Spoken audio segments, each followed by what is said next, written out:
సదాశివసమారంభాం శంకరాచార్య మధ్యమాం శ్రీసిద్ధేశ్వర పర్యంతాం వందే గురు పరంపరాం. పరమపూజ్యులు పరమహంస పరివ్రాజకాచార్యులు కృతాళ శ్రీ సిద్ధేశ్వరి పీఠాధిపతులు, శ్రీశక్తిపీఠ వ్యవస్థాపక పరమాచార్యులు, నడిచే దైవం జగద్గురువులు శ్రీ శ్రీ శ్రీ సిద్ధేశ్వరానంద భారతీ మహాస్వామివారి పాదపద్మములకు ప్రణమిలుతూ ఆరక్తజిహ్వాం వికటోగ్రదంష్ట్రాం శూన్యాంబరాం సుందరభీషణాం కరత్రిశూలాం గళముండమాలాం కాళీం కరాళీం సతతం భజామి. శ్రీశక్తిపీఠ మూలదేవత అనంత శక్తి స్వరూపిణి మహాకాలస్వరూపిణి అయినటువంటి శ్రీ మరకత శక్తి కాళీదేవి పాదపద్మములకు ప్రణమిలుతూ శ్రీమద్దేవి భాగవతంలో అమ్మవారి తత్వాన్ని అద్భుతంగా అందించారు వ్యాస మహర్షుల వారు. అయితే ఆయన 18 పురాణాలను రచించారు, 18 ఉపపురాణాలను రచించారు. బాగుంది. ఈ పురాణాలన్నీ రాస్తూ ఉన్నప్పుడు ఆయనకు ఒకసారి సందేహం కలిగింది. అవును, ఇప్పుడు విష్ణు పురాణం ఉన్నది, అందులో విష్ణుమూర్తి సర్వేశ్వరుడు అంటున్నాం. లింగ పురాణం ఉన్నది, శివుడు సర్వేశ్వరుడు అంటున్నాము. అసలు అందరికీ కూడాను, అందరికంటే కూడాను ఎవరు గొప్ప, అందరికీ ఎవరు మూలము తెలుసుకోవాలి అని ఆలోచిస్తూ ఉన్నాడు. ఇంతలో దేవర్షి అయినటువంటి నారదుడు అక్కడికి వచ్చాడు. నారదుడిని అడిగాడు, నారద మహర్షి, మీరు అన్ని లోకాలు తిరుగుతూ ఉంటారు కదా, దివ్యలోకాల్లో ఉన్నటువంటి సమస్త దేవతల గురించి మీకు తెలుసు కదా, మరి ఈ దేవతలందరిలో కంటే కూడాను గొప్ప దేవత ఎవరు అని అడిగితే అప్పుడు నారదుడు వ్యాసుడికి ఒక మాట చెప్పాడు. వ్యాస మహర్షి, నీకు వచ్చిన సందేహమే నాకు కూడా వచ్చింది. అందుకని నేను నా తండ్రిని అడిగాను, బ్రహ్మదేవుణ్ణి. అప్పుడు నా తండ్రి చెప్పాడు, ఈ సమస్త సృష్టిలో కూడాను త్రిమూర్తుల కంటే కూడాను గొప్పదైనటువంటి దేవత ఎవరు అని అంటే అమ్మవారు, శక్తి అని అన్నారు. అంటే వ్యాసుడు అడిగాడు, అవునా, ఎలా చెప్పారు? మీ తండ్రి గారికి ఆ విషయం ఎలా తెలిసింది అని అడిగితే, మా తండ్రి గారికి ఆ విషయం ఎలా తెలిసిందో నాకు సవివరంగా చెప్పారు. ఎవరికీ చెప్పినటువంటి రహస్యం ఇది, నీకు చెబుతున్నాను, విను శ్రద్ధగా భక్తిగా అని అన్నాడు నారదుడు. ఏమిటో ఆ రహస్యం చూద్దాం. బ్రహ్మదేవుని అడిగాడు నారదుడు, తండ్రి, నేను నిరంతరం విష్ణుమూర్తిని స్మరిస్తూ ఉంటాను. విష్ణుమూర్తి నీకు కూడా పూజనీయుడే కదా, విష్ణుమూర్తిని మించినటువంటి దైవం ఉన్నదా అని అంటే, నారదా, నన్నైనా విష్ణుమూర్తినైనా శివుణ్ణైనా సరే సృష్టించినటువంటి ఒక మహాదేవత ఉన్నది. ఆమె జగన్మాత. సమస్తమైనటువంటి జగత్తుకు మాత్రమే కాదు, మాకు కూడా తల్లే అని అన్నారు. ఈ విషయం మీకు ఎట్లా తెలిసింది, ఎవరు చెప్పారు అని అంటే, ఈ సృష్టి ప్రారంభం జరిగే ముందర ఒక అద్భుతం జరిగింది. నీకు తెలుసు, మధుకైటపులు అనేటువంటి రాక్షసులను విష్ణుమూర్తి సంహరించాడు. మహామాయ అయినటువంటి మహాకాళి ఆ సంహార శక్తిని విష్ణుమూర్తికి అనుగ్రహించింది. ఆ మహామాయ అయినటువంటి మహాకాళి అనుగ్రహం వల్ల మధుకైటపులను సంహరించటం జరిగింది. ఆ తర్వాత మాకు ఆకాశవాణిలో నుంచి మాటలు వినిపించాయి. ఏమిటి అని అంటే, సృష్టిని ప్రారంభించండి. మాకేం అర్థం కాలేదు, సృష్టిని ఎట్లా ప్రారంభించాలి? మొత్తం నీళ్లు, మధ్యలో చిన్న భూమిలాగా ఏదో కనిపిస్తూ ఉన్నది. ఎలా అని ఆలోచిస్తూ నా తండ్రి అయినటువంటి విష్ణుమూర్తి వైపు చూశాను. ఇంతలో అక్కడికి పరమేశ్వరుడు వచ్చాడు, శివుడు.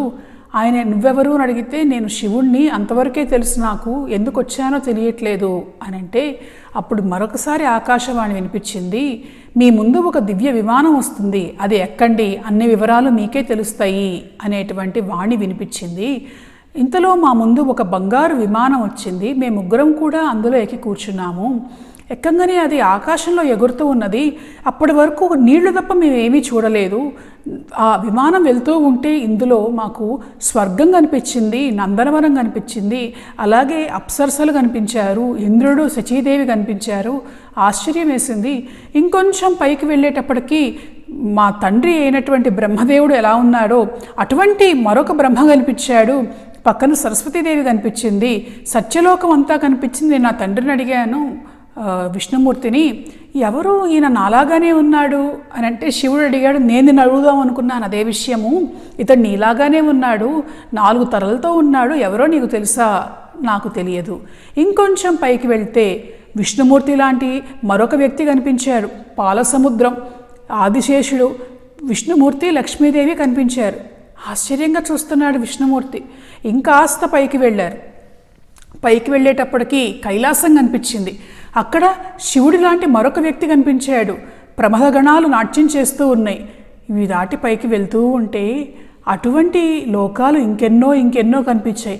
ఎంతోమంది బ్రహ్మలు, ఎంతోమంది విష్ణుమూర్తి స్వరూపులు, ఎంతోమంది శివస్వరూపులు వాళ్ళకు దర్శనమిచ్చారు. ఎన్నో లోకాలు కనిపించాయి. ఇదేమిటి ఆశ్చర్యంగా ఉన్నది? మనం ఉన్న చోటేమో నీళ్లు తప్ప ఏమీ లేదు. సృష్టిని ఎలా ప్రారంభించాలి అని అనుకుంటే ఇక్కడ మనలాంటి వాళ్ళు ఇన్ని వందల వేల లక్షల మంది ఉన్నారు. అచ్చం ముమ్మూర్తుల మమ్మల్నే పోలి ఉన్నారు. ఏమిటి ఈ విచిత్రము అని అనుకుంటూ ఉంటే అక్కడికి వెళ్ళగా ఒక ద్వీపంలాగా కనిపించింది. కనిపిస్తే ఏమిటి అని అంటే అక్కడ ఒక అద్భుతమైనటువంటి దర్శనం. ఆ దర్శనం ఏమిటి? ఒక వెలుగుల మయమైనటువంటి ఒక ద్వీపం కనిపించింది. ఏమిటి? ఆ ద్వీపానికి ముందర విమానం ఆగింది. ఎక్కడికి వచ్చాము మనము? అనేకమైనటువంటి బ్రహ్మాండాలను చూస్తూ ఉన్నాము. అక్కడ అనేకమైనటువంటి ముల్లోకాలు ఎన్నో చోట్ల ఉన్నాయి. వాటన్నిటినీ దాటి ఈ ద్వీపం దగ్గరికి మనల్ని ఎవరు తీసుకొని వచ్చారు, ఎందుకు వచ్చాము అని చెప్పి ఆశ్చర్యంగా చూస్తూ ఉన్నారు. సరే, విమానం ఆగింది. ముగ్గురు కూడా దిగారు. దిగేటప్పటికి ఆ ద్వీపమంతా రత్నాలతో మెరిసిపోతూ ఉన్నది. కొంచెం ముందుకు నడుస్తూ ఉండేటప్పటికీ లోపల ఒక అద్భుతమైనటువంటి కాంతి కనిపించింది. ఏమిటా ఆ కాంతి? ఇంత కళ్ళు మిరమిట్లు గొలిపేటువంటి కాంతి మేము ఎప్పుడూ చూడలేదు. ఈ కాంతి ఏమిటి అని అంటే కాస్త నడుస్తూ ఉంటే ఒక ఆకృతి వాళ్లకు కనిపించింది. ఆ కాంతిలో ఏమిటి ఆ ఆకృతి? ఎలా ఉన్నది అనంటే రక్తమాల్యాంబరధరా రక్తగంధానులేపనా సురక్త నయనా కాంత విద్యుత్కోటి సమప్రభా. స్త్రీమూర్తి, స్త్రీ ఆకారం. ఎలా ఉన్నది అంటే ఆ దేవి ఎర్రటి వస్త్రాలను ధరించి ఉన్నటువంటి దేవి. అంతేనా? రక్త గంధానులేపన. ఆమె ఎరుపు రంగు గంధాన్ని ధరించి ఉన్నది. ఆమె కన్నులు కూడా చూస్తూ ఉంటే అవి కూడా ఎర్రగా ఉన్నాయి. ఆ కాంతామణి ఎవరా అని చూస్తూ ఉంటే కోటి విద్యుత్ శక్తులు కలిస్తే ఎటువంటి కాంతి వస్తుందో అంతకు సమానమైనటువంటి కాంతితో ఆమె ప్రకాశిస్తూ ఉన్నది. అమ్మో, అంత కాంతి కదా, వెళ్ళగలమా దగ్గరికి అని అంటే చక్కటి ఆహ్లాదకరమైనటువంటి వాతావరణం. ఆ దేవిలో నుంచి ప్రేమపూర్వకమైనటువంటి తరంగాలు, వాత్సల్యపూరితమైనటువంటి తరంగాలు వస్తూ ఉన్నాయి. ఆహా, ఎవరు ఈ దేవి? ఈమె దగ్గరకు వెళ్ళి ఈమెను నమస్కారం చేసుకోవాలి. ఈమె దగ్గరకు రావాలంటే మేము ఎన్ని లోకాలు దాటాము, ఎన్ని బ్రహ్మాండాలు దాటాము. అందులో కూడా మా శక్తితో మేము రాలేకపోతే మాకు దివ్య విమానం వచ్చింది. ఈమెను చూస్తూ ఉంటే ఈమె ఇచ్ఛతోటే ఆ దివ్య విమానం కూడా మమ్మల్ని ఇక్కడికి తీసుకువచ్చిందా అని అనిపిస్తున్నది. కాబట్టి ఈ దేవిని మేము దర్శించుకోవాలి. దర్శించుకుంటే మేము ఇక్కడికి ఎందుకు వచ్చాము, దేనికోసం మేము ఇక్కడికి పిలిపించబడ్డాము అనేటువంటి విషయాలు తెలుస్తాయి అని చెప్పి ఆ దేవి దగ్గరికి వీళ్ళు నడుచుకుంటూ వెళ్తూ ఉన్నారు. ఈ నడుస్తూ వస్తూ ఉన్నటువంటి వాళ్లను చూస్తున్నది ఆమె ఎవరో ఏమిటో ఎలా తెలుసుకోవాలి అని ఆలోచిస్తూ ఉంటే ముందుగా విష్ణుమూర్తి చెప్పాడు, ఈమెను నేను ఎక్కడో చూసినట్టుగా నాకు గుర్తొస్తున్నది అని అన్నాడు. అంటే బ్రహ్మదేవుడు, శివుడు అడిగారు విష్ణుమూర్తిని, ఎక్కడ చూస్తావు ఈమెని, ఎవరు ఈమె అని అంటే, నా చిన్నతనంలో నేను వటపత్ర సాయిగా ఉన్నాను. అప్పుడు నన్ను ఒక ఉయ్యాలలో వేసి ఒక స్త్రీమూర్తి ఊపుతూ ఉన్నది. ఎవరా అని చెప్పి నేను నలుదిక్కులా చూస్తూ ఉంటే కాసేపటికి నాకేమీ కనిపించలేదు. ఒక వెలుగులాగా కనిపిస్తున్నది. ఆ వెలుగులో నుంచే 2 చేతులు వచ్చి నేనున్నటువంటి ఉయ్యాలను ఊపటం కనిపిస్తూ ఉన్నది. కాసేపు అయిన తర్వాత ఆమెను చూడాలి నాకు కనిపించవా అని చెప్పి ప్రార్థిస్తే ఒక అద్భుతమైనటువంటి దివ్య సౌందర్యంతో ఉన్నటువంటి దేవీ మూర్తి కనిపించింది. ఈమె నా తల్లేమో అని అనిపించింది. తల్లే కదా తన బిడ్డలను వాత్సల్యంగా చూసేది, కనుక ఈమె నా తల్లి అని అనుకుంటే ఆమె చిరునవ్వులు చిందించి మాయమైంది. ఆ రూపమే ఈ రూపం, ఇదిగో ఈమె నన్ను కన్న తల్లి అని అన్నాడు. మరి ఆ కన్న తల్లి ఎవరు? ఆ కన్న తల్లి దగ్గరికి వెళ్ళిన తర్వాత ఎటువంటి సంఘటనలు జరిగాయో రేపు చెప్పుకుందాం. స్వస్తి. సర్వం శక్తిమయం.